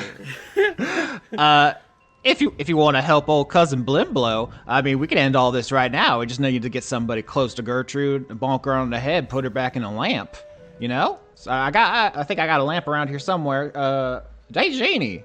The Shadow Dragon calls out to an air genie, flies over, hands not an oil lamp like you may have seen in feature film Aladdin, but a very tacky TV lamp of an old sailing ship. Do we know enough about these lamps to know whether non-genies can be put in them?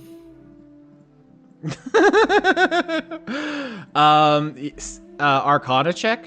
I'll say low DC, probably. Okay.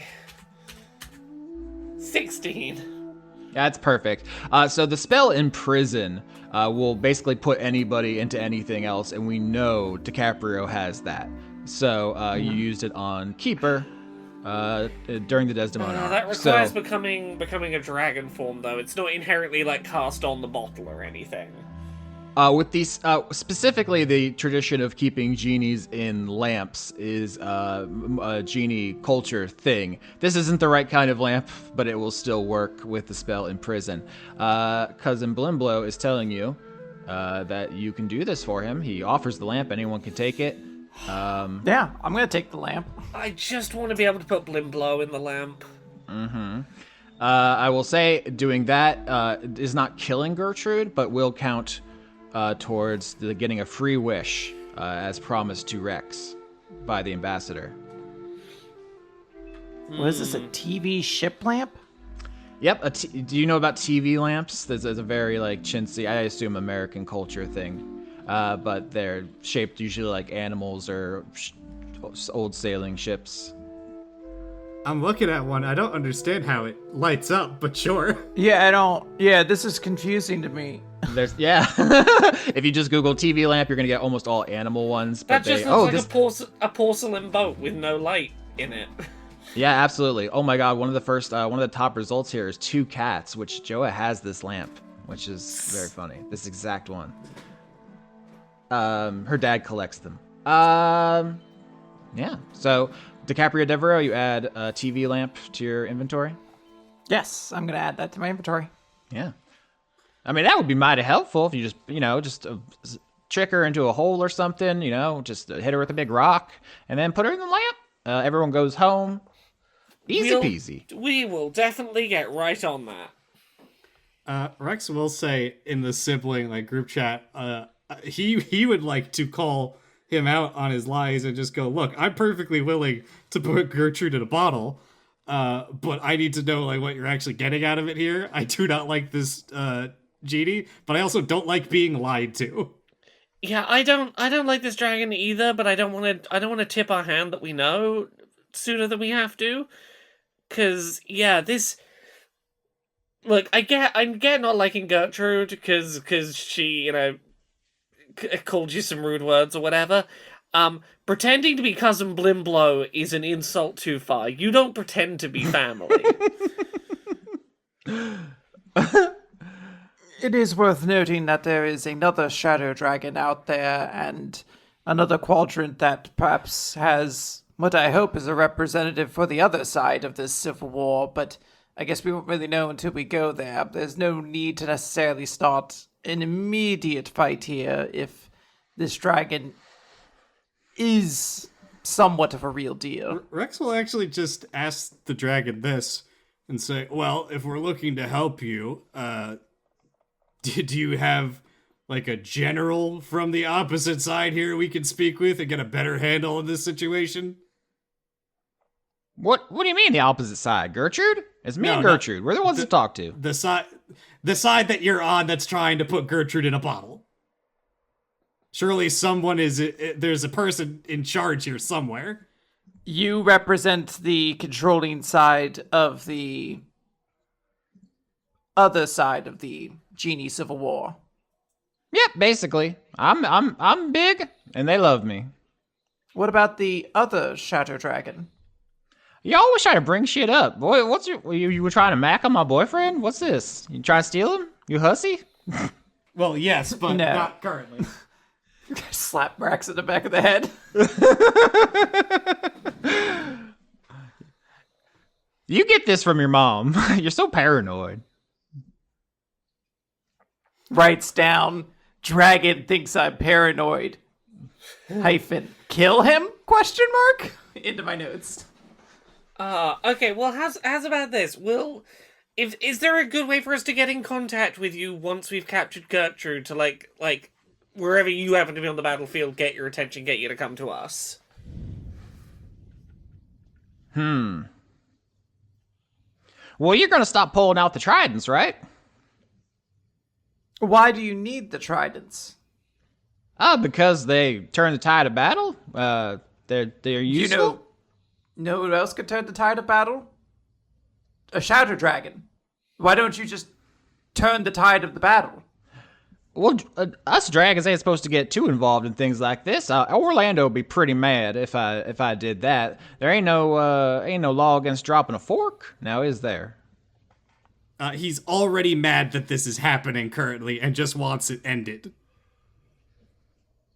Well, shucks. I'll be able to smooth it over. I'll bring him a panda. I'd say that Rex is getting visibly annoyed keeping up this farce. I guess as a warning to his sisters before he says something. Yeah.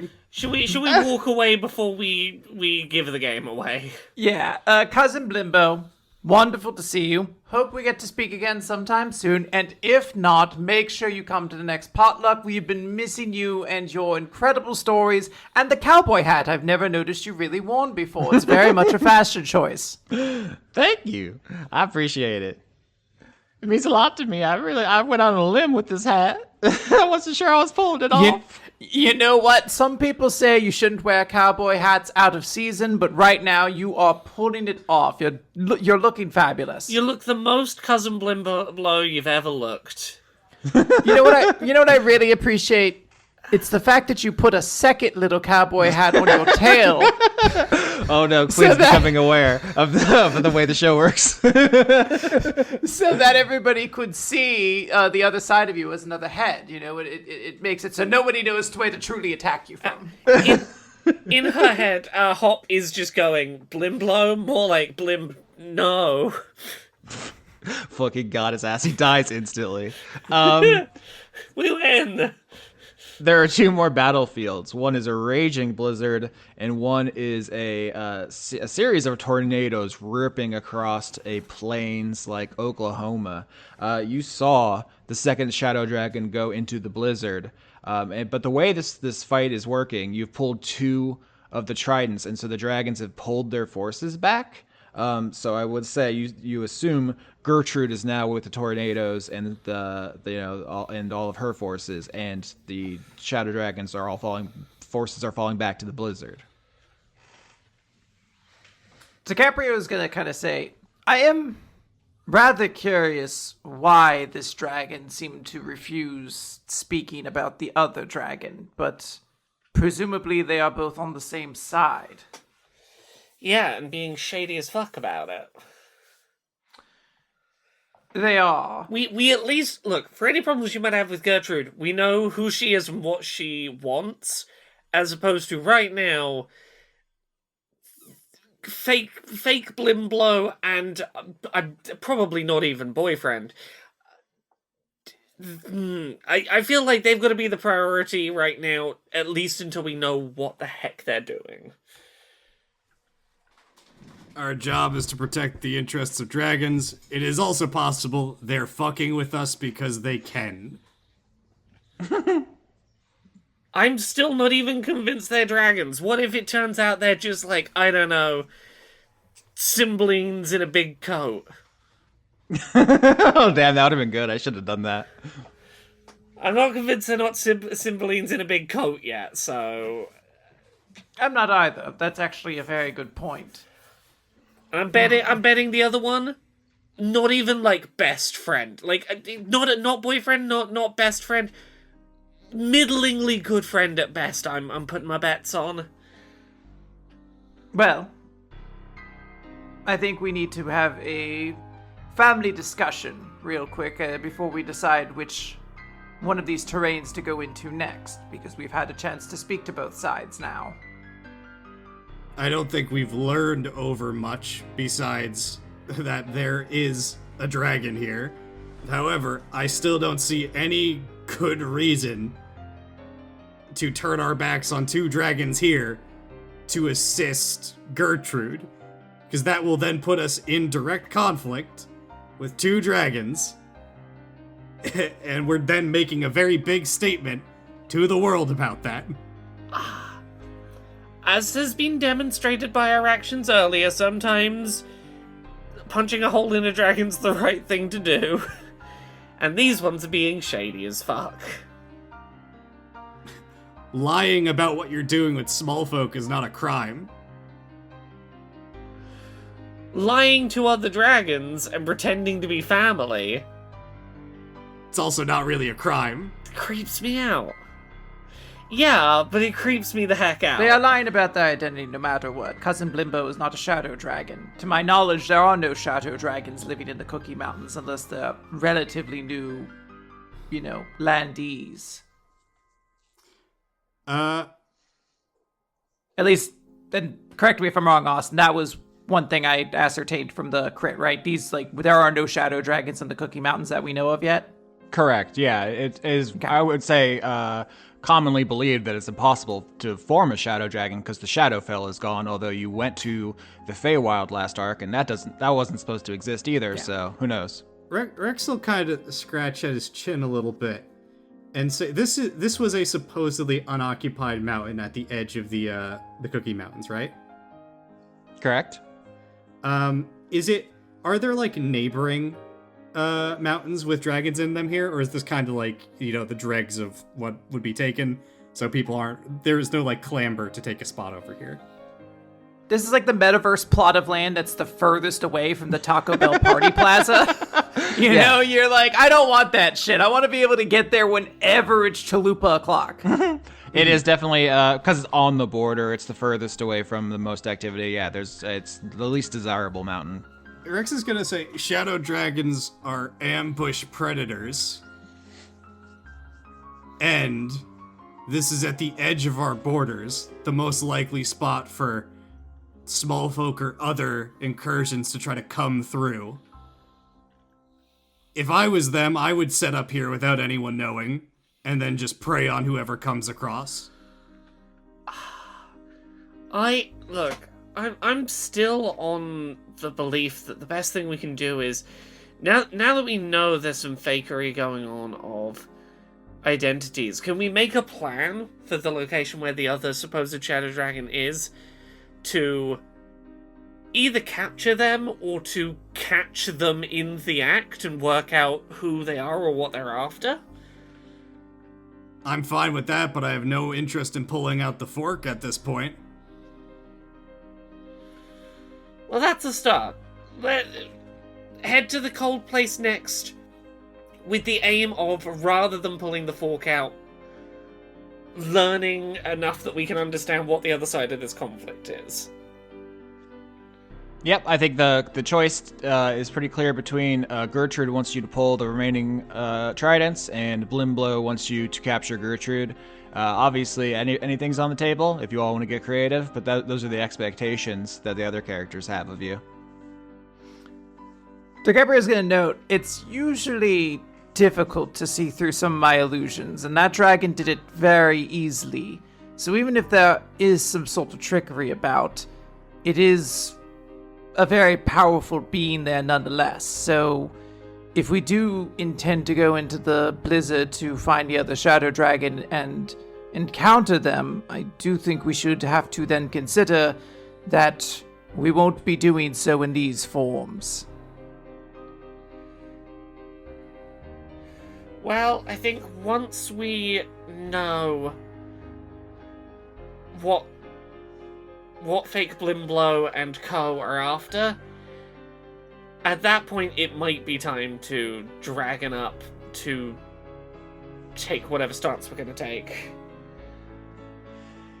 As you all march off to go into the raging blizzard to confront the second shadow dragon, can I get charisma saving throws from the entire party? Charisma.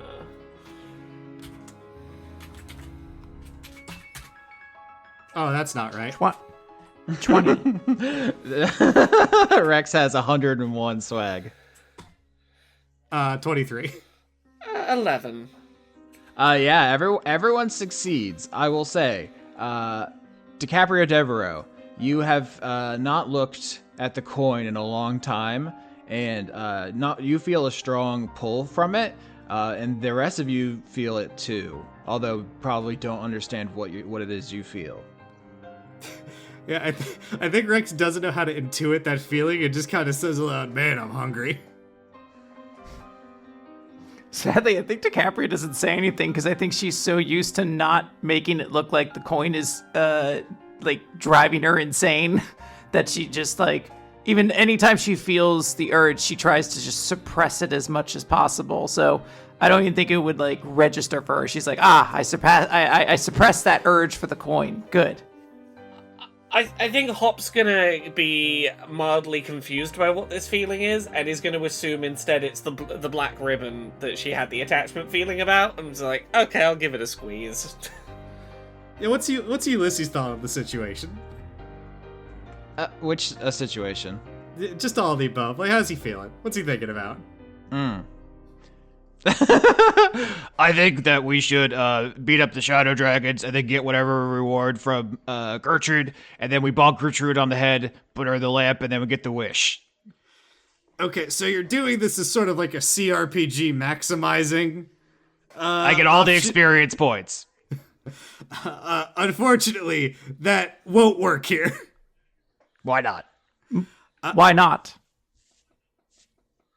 Well, owned. L. Maidenless. I don't know if the people giving us the wish would appreciate that we tried to kill the people helping them. Unfortunately, as a king, sometimes you have to choose to not kill people. That's cap, bruh. No.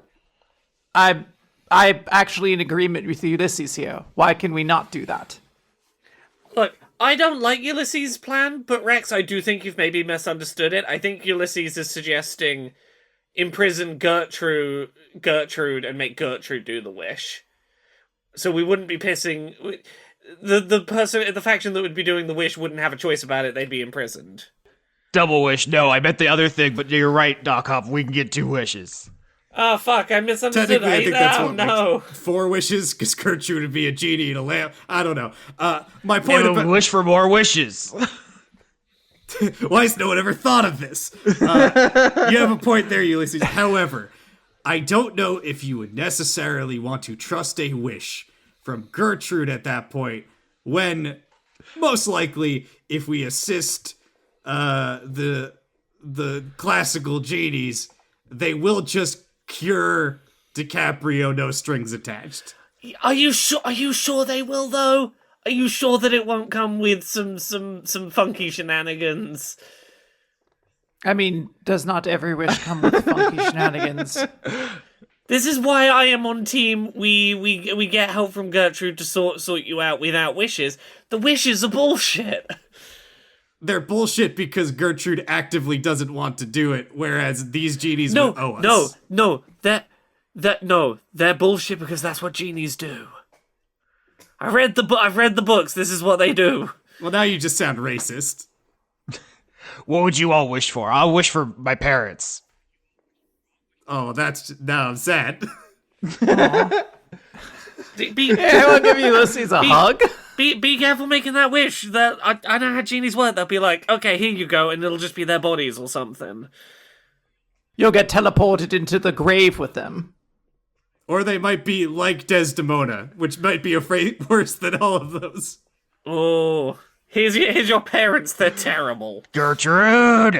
Ulysses shakes his claw at the sky as if she had done this to him. Genies generally.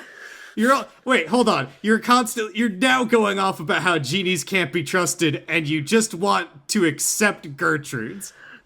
No. Because again, she was nice to you. You know, the extremely manipulative. Hey, yeah, she was nice to me, and I wouldn't take a wish from her even if offered. And you're accepting her help. Actually, I would accept a wish from her. I would accept a wish from her now, but like. Oh, so yes, you have fallen for the trap. Yes, just like you're falling for the trap by going to accept other genies' wishes. You're falling too. No, my point is that you are only willing to help Gertrude because she was nice to you and nothing else.